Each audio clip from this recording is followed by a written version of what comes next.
This one was almost a Muzungu. Caleb Timuzigu received his discharge certificate to allow him reintegrate with his community after recovering from Ebola virus disease. I need to go with people to explain.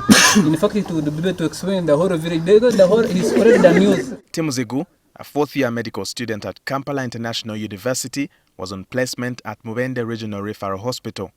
He contracted Ebola in September after examining a patient who had been referred from Madudu Health Center 3 in Mubende. That kid had blood diarrhea. She was both at A&E. She was febrile, so I tried to give the maintenance fluid and some antibiotics. That's how I got the Ebola virus. Little did he suspect that the patient, who later died, had Ebola and that he too had been exposed. I got that patient on Monday.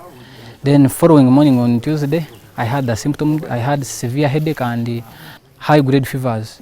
The temperature was, I can remember, it was 40. Within 5 days, the situation changed and he became weaker. I was sweating, joint pain, general body weakness. I could not even move. He was taken to the isolation facility at Mubende Hospital, where he found that his colleagues had already been admitted. He came and took me away from my house. Those surveillance team took me to the isolation. It was around the evening. They did not last long here, as they were referred to Fort Portal Hospital. It was not favorable for us. We were in a tent. It would reach at night and it's too cold. There was temporary toilets. So we are not happy with the place. They started receiving treatment at the Joint Mobile Emerging Diseases Intervention Clinical Capability Facility, JMedic, which is hosted at Fort Portal Regional Referral Hospital. According to the Minister for Health, Dr. Jane Ruth Acheng, they were given trial medicines donated by the United States of America. We are even lucky that we could bring in these monoclonal antibodies and so on, and remdesivir for trial.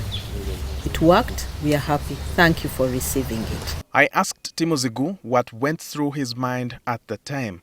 He said he could only see death. But bad turned worse when they lost two of their colleagues. Everyone was scared. That terrible moment, no greeting each other. We were just there waiting for each of us to get his own day to die. I made so many people to get worried because of my status. I was like, if there is anything I did bad to any of you people, my friends and colleagues and my family, I just ask for forgiveness because my mind was telling me you're the next person. Timuzigu says that by God's grace, the team recovered to see another day. So, does he have any regrets about enrolling as a doctor? Medicine is just like a calling. There's no way we ignore. Maybe if you want to be, we call it to be a coward. If you're a coward, then you quit. The medical student's only worry is reintegrating into his community. Mostly my dad, he was calling me. So he was like, you come with people to try to convince me. Because now he thinks I'm a patient. I cannot convince him much about Ebola. He thinks I'm still infected. The Minister of Health has pledged to provide all the necessary support. Whoever is running away from you, you show them the letter and say, I was cleared.